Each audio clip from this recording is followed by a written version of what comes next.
Ahora vamos a hablar de las defensas inducibles. Las fitoalexinas son productos antimicrobianos de bajo peso molecular, cuya síntesis es inducida por la infección del patógeno o por agentes abióticos. Los elicitores son las moléculas o el estímulo físico. Estamos hablando del estímulo físico, puede ser un agente abiótico estresante, como ser radiación UV, temperaturas bajas, metales pesados, capaces de inducir la síntesis de fitoalexinas. En general, las fitoalexinas se presentan en sistemas de resistencia que se pueden explicar por el modelo de gen por gen. Acumulan rápidamente en concentraciones inhibitorias de la proliferación microbiana en células vegetales infectadas y las adyacentes. La capacidad de detoxificar fitoalexinas permite a los patógenos generar enfermedad. Las plantas transgénicas sobreexpresantes de fitoalexinas, en general, son más resistentes a patógenos que son susceptibles a esas fitoalexinas que se están sobreexpresando. En esta diapositiva y en la que sigue, tenemos representada una gran variedad de fitoalexinas, en donde estamos mencionando la molécula, el grupo al cual pertenece la molécula entre paréntesis, y qué planta la produce. La próxima diapositiva también. Lo importante es que la taxonomía vegetal define fuertemente la naturaleza química de las fitoalexinas. Así es que en leguminosas, como la soja o el poroto, hay un gran número de especies que sintetizan fitoalexinas tipo isoflavonoides. En el caso de solanáceas, como la papa o el tomate, las fitoalexinas típicas son sesquiterpenoides. Hay excepciones, por supuesto, en los grupos de fitoalexinas en determinadas especies de algunas de estas familias, como por ejemplo en el caso de la vicia faba, que es el haba, que es una fabácea, no presenta fitoalexinas tipo isoflavonoides, sino que presenta poliacetilenos, como ser la vierona. Los poliacetilenos son muy comunes en plantas de la familia de las umbelíferas, como ser el apio o la zanahoria. A modo de tarea para la casa, fíjense en estas diapositivas de fitoalexina, como quien juega a Buscando a Wally, ¿dónde está la vierona?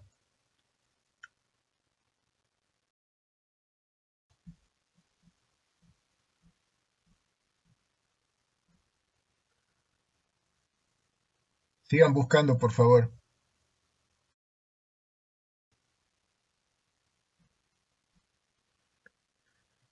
Cuando se produce incompatibilidad entre patógeno-planta, generalmente se produce generación de formas reactivas de oxígeno. Primero el anión superóxido y a partir de él el anión hidroxilo y agua oxigenada. Generalmente hay un primer estallido oxidativo seguido de un segundo mucho mayor. Esto lo vemos ejemplificado, por ejemplo, acá en soja, cuando se inocula con razas compatibles e incompatibles de Phytophthora megasperma, forma especie Glycinia. En realidad, como se ve en interacciones compatibles, muchas veces también se produce una primera liberación de formas reactivas de oxígeno, pero es muy pequeña y no se produce la segunda. Como consecuencia del estallido oxidativo, se activan en la planta una serie de respuestas de defensa, entre las que se cuenta la producción de fitoalexinas. En el caso de la soja, la planta produce glicerina y otros pterocarpanos. Son la glicerina y los pterocarpanos son derivados de moléculas isoflavonoides. La acumulación de glicerina es claramente consecuencia del estallido oxidativo. De hecho, si ustedes inoculan la planta de soja con agua oxigenada, también se induce la acumulación de glicerina. La acumulación de fitoalexinas en las células vegetales directamente infectadas por el patógeno y las vecinas suele ser crítica para matar o impedir el progreso de patógenos biotróficos. Por ejemplo, las 3-deoxiantocianidinas se producen en sorgo, son compuestos con color, como ven ahí, el color rojo. Se producen en sorgo como respuesta al ataque de Colletotrichum graminícola, que es un patógeno biotrófico, un hongo. Cuando se produce la infección, estas sustancias se sintetizan y acumulan en vesículas especiales, desde donde se transportan al lugar donde se está produciendo la entrada del patógeno. Se acumulan hasta en concentraciones 160 milimolar en las vesículas, y piensen ustedes que es muy elevada la concentración si consideran que el crecimiento hifal de este hongo es inhibido con concentraciones de apenas 9 micromolar. O sea que en vivo se acumula la sustancia 18.000 veces más que lo necesario para controlarlo al hongo.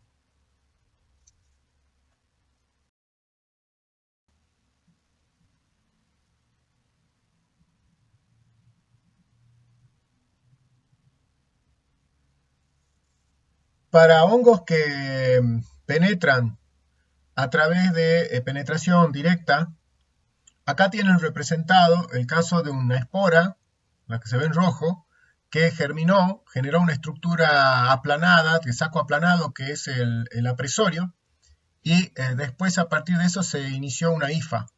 Y esta hifa lo que hizo es ir penetrando la pared celular de la planta. Una de las tácticas que usan las plantas para defenderse en estos casos es acumular, hacer papilas en torno a la zona de la pared celular donde está siendo atacada. Forman papilas de callosa, que es un polisacárido, es un polímero de beta 1,3-D glucosa.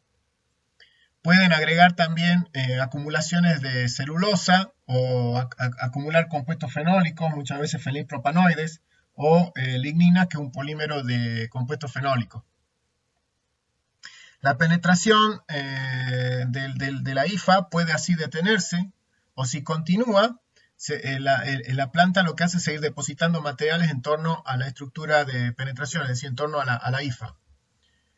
Las paredes celulares en torno al sitio de penetración se enriquecen en sustancias como ser compuestos fenólicos, siliconas, lípidos, proteínas, peroxidasas y lignina. Las células epidérmicas adyacentes se lignifican o suberifican, son polímeros tanto de lignina como suberina, que lo que hacen es impermeabilizar, dan también dureza, y se depositan entonces estos polímeros que son insolubles en pared celular e incrementan eso la resistencia entonces a la penetración del patógeno.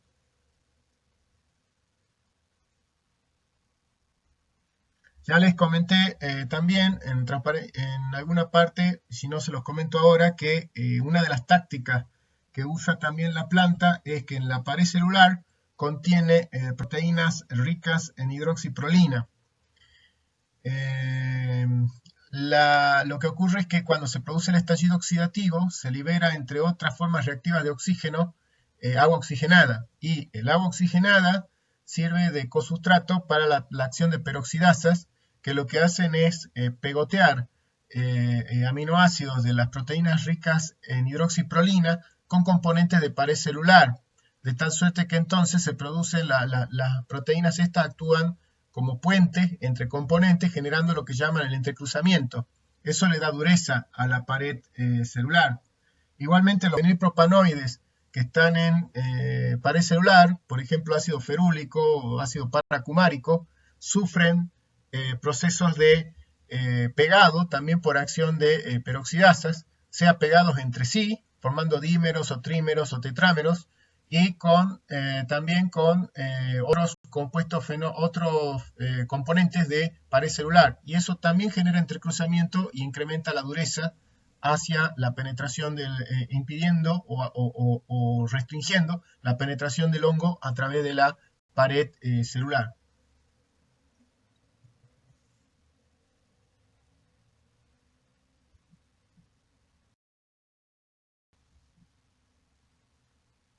Bueno, en esta diapositiva lo que tenemos es la secuencia de interacción incompatible patógeno-planta.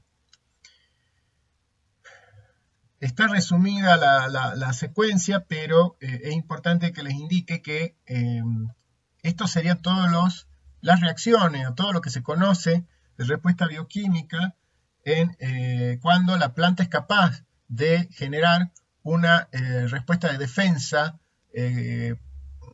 suficiente como para impedir el progreso del patógeno. Los pasos que configuran la respuesta, así como está descrito acá, pueden variar porque es muy difícil, debido a cuestiones empíricas de cómo se han ido descubriendo las respuestas, es difícil saber cuáles de estos pasos son los que se dan primero y cuáles son los que se dan con posterioridad, si realmente están en secuencia o si se dan, por ejemplo, varios de estos pasos simultáneamente. Sin embargo, a título de esta clase, yo lo voy a simplificar como lo ven acá. Lo primero que se puede señalar es que la planta tiene que percibir una señal que indica que está siendo atacada. Hay una proteína, probablemente una proteína receptora de membrana que detecta la señal, la cual puede ser contacto físico con el patógeno, por ejemplo, con pared celular, contacto de la hifa en el hongo, etc. O puede ser que a raíz del ataque del patógeno, el patógeno degrade pared celular de la planta y se liberen componentes de degradación de la pared celular que sirvan de señal. Esos serían elicitores de origen vegetal. Y el patógeno también podría ser que sufra degradaciones de su pared celular debido a enzimas que va liberando la planta. Esos serían elicitores de origen fúngico. O puede ser que incluso sea el polímero de pared celular del patógeno actúe como elicitor de origen fúngico. La planta entonces percibió la señal y en un tiempo muy corto, cuestión de minuto o primera hora del ataque, se generan flujos de iones que salen de la célula, iones potasio y cloruro, por ejemplo, y se observa un gran ingreso de protones y de iones calcio. El calcio es crítico en muchas respuestas de la planta hacia diferentes estímulos ambientales, incluidos los de defensa, los estímulos como sea el ataque de un patógeno. El calcio es una molécula que actúa como señal y activa una serie de respuestas, en realidad activa una serie de vías de señalización que conducen, esas vías en general implican la activación de fosfatoquinasas o fosfatasas y proteínas G. Las fosfatoquinasas lo que hacen es fosforilar determinadas proteínas, las fosfatasas lo que hacen es desfosforilarlas, y las proteínas G son proteínas que actúan en mecanismos justamente de señalización. Las fosforilaciones y desfosforilaciones, al provocar cambios conformacionales en ciertas proteínas, provocan que éstas se activen o que se inactiven. Como consecuencia de todo ese proceso de señalización, hay activación de la transcripción de genes en el núcleo de la planta. Los genes en relación a defensa se activan genes que codifican para proteínas inhibidoras de poligalacturonasas. Muchos hongos penetran directamente a través de la pared celular y lo hacen en parte por presión mecánica de sus hifas y en parte porque digieren a la pared mediante la liberación de enzimas hidrolíticas capaces de degradarla. Las proteínas inhibidoras de poligalacturonasas se liberan extracelularmente e inhiben la actividad de las poligalacturonasas fúngicas involucradas en la degradación de los ácidos poligalacturónicos de pared celular, lo cual retarda la penetración fúngica y a su vez puede permitir la generación de elicitores de origen vegetal que suelen ser producto de degradación de la pared celular de la planta. Otros genes que se activan son los que están involucrados en la activación de resistencia sistémica. Se generan moléculas señal que son translocadas al resto de la planta y activan respuestas distantes de defensa respuestas de defensa en lugares distantes de la planta, que no están siendo aún atacados, que no están sufriendo la infección del patógeno. Otras respuestas, otros genes que se transcriben son pueden transcribirse cuando hay interacción patógeno microbiano planta, son las proteínas relacionadas con la patogénesis. Son las quitinasas y glucanasas que degradan la pared celular fúngica, lipoxigenasas que desencadenan peroxidación de lípidos y algunos de los compuestos oxidados que liberan por acción de lipoxigenasa sirven de señal a su vez para activar otras respuestas de la planta. También se sintetizan defensinas, que son proteínas de bajo peso molecular con actividad antimicrobiana. Otra de los que se activan son enzimas que están involucradas en la síntesis de fitoalexinas. Y bueno, una vez que ocurrió todo esto, tenemos que señalar también que hay producción de formas reactivas de oxígeno. Básicamente lo que ocurre es que una enzima NAD-fosfato reducido oxidasa, que está en membrana plasmática, hacia afuera, lo que hace es generar a partir de oxígeno anión superóxido.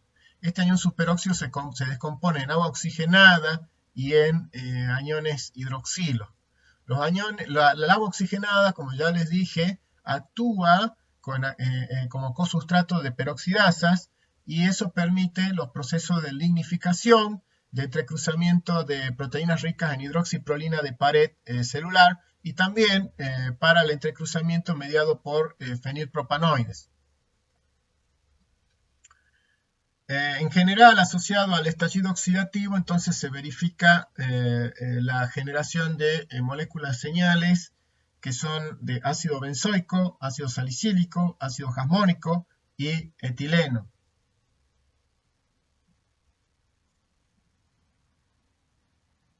Las formas reactivas de oxígeno lo que provocan es justamente que son tóxicas tanto para las células vegetales como las células de patógeno.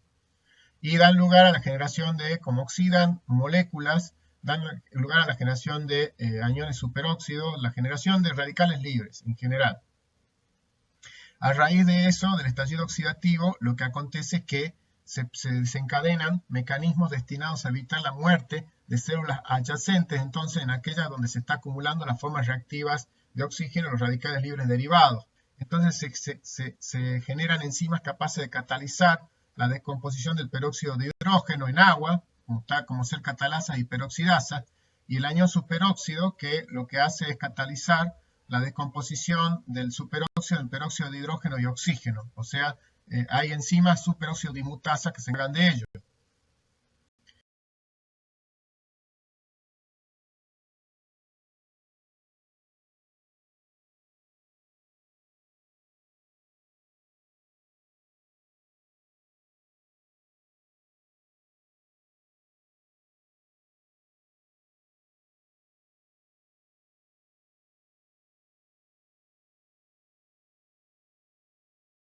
También se produce la liberación de óxido nítrico como consecuencia del primer estallido oxidativo, el cual es tóxico por sí mismo al oxidar componentes celulares y sirve de señal para amplificar la respuesta inicial de defensa, tales como mayor producción de formas reactivas de oxígeno,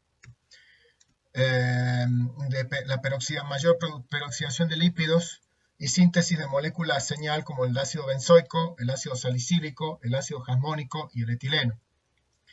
Se produce la respuesta hipersensible, la cual es visualizada por la necrosis de células que están siendo atacadas por el patógeno y contiguas inmediatas. O sea, esta respuesta probablemente ocurre como consecuencia de la acumulación de las sustancias antimicrobianas producidas por la planta, es decir, los radicales libres, las formas reactivas de oxígeno, las fitoalexinas, que también son tóxicas para las células vegetales. También se postuló que intervendrían mecanismos de apoptosis celular, es decir, de muerte programada genéticamente, regulando la hipersensibilidad, la respuesta de hipersensibilidad.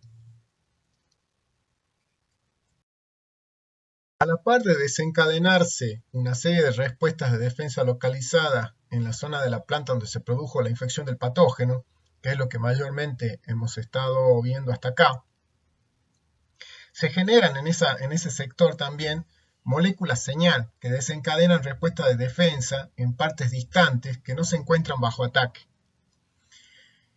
Estas respuestas se originan, se transmiten a toda la planta, por lo que se conocen como respuestas sistémicas. Y se suelen referir de resistencia sistémica. Se describieron tres tipos de resistencia sistémica. Está la resistencia sistémica adquirida, es desencadenada por el ataque de virus, hongos, bacterias y nematodes. En ella el ácido salicílico y metilsalicílico se sintetizan en la zona que está siendo atacada. Una señal es traslocada por floema, que es la cistemina, que es una proteína, y actúa justamente llevando el mensaje a zonas distantes en la planta. El ácido salicílico y metilsalicílico se sintetizan en las zonas distantes alcanzadas por la cistemina como consecuencia de haber sido recepcionada esta sustancia. Y a continuación se sintetizan en esos lugares también proteínas relacionadas con la patogénesis, tales como quitinasas, glucanasas y defensinas. El ácido metilsalicílico es volátil, por lo cual puede difundir hacia el exterior de la planta y actuar como señal de defensa en plantas vecinas, o sea, activa mecanismos de defensa en plantas vecinas. Otra respuesta sistémica es la respuesta sistémica del inhibidor de proteasas heridas.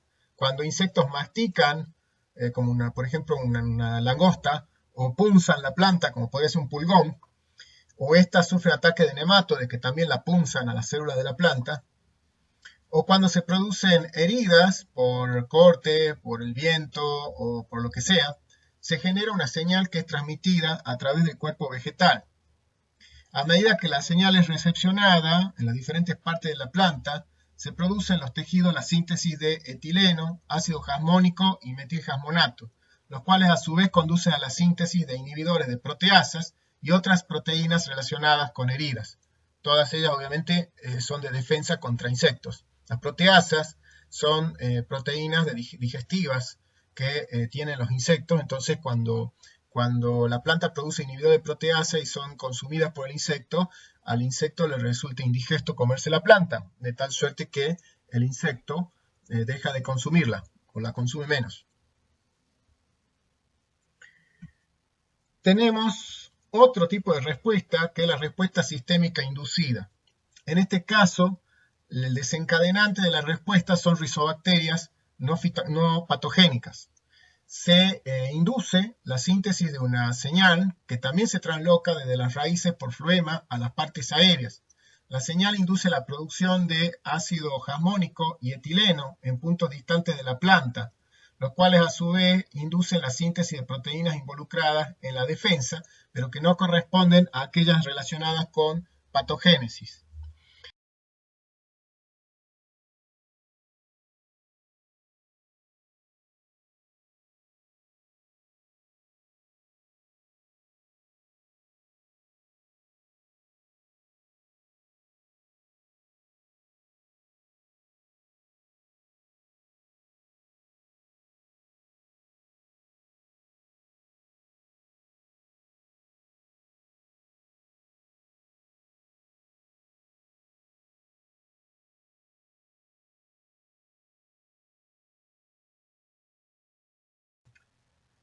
Ya hablamos de los elicitores.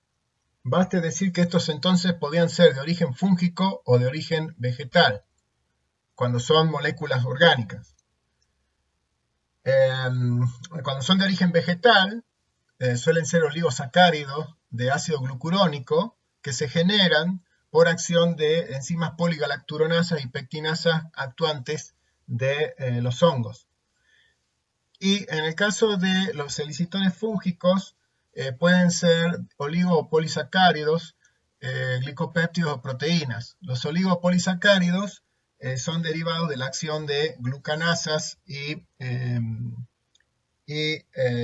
quitinasas que producen las plantas, o sea que productos de degradación de la pared fúngica del hongo, provocados por la planta. Bueno, también podemos tener glicopéptidos, podemos tener proteínas que actúen de origen fúngico que actúen como elicitores. A veces tenemos que son elicitores moléculas muy grandes, como ser, por ejemplo, la quitina, que forma parte de la pared celular de los hongos, o el glucano, por ejemplo, que en este ejemplo está narrado de Phytophthora megasperma.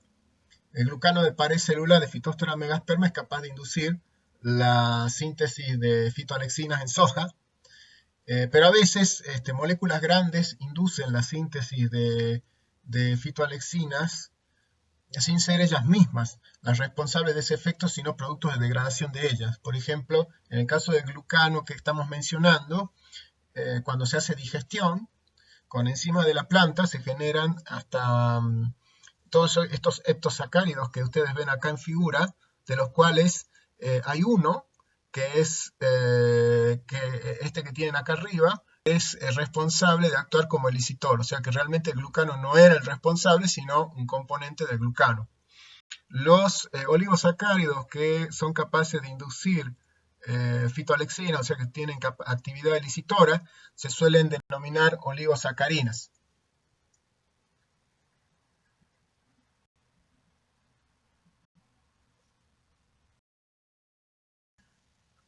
Uno de los detalles interesantes desde el punto de vista farmacológico y de aplicación de las fitoalexinas es que muchas han demostrado ser de importancia antropológica porque son capaces de actuar con actividad antimicrobiana sobre zoopatógenos, a veces con actividades equiparables a la de antibióticos o fungicidas comerciales.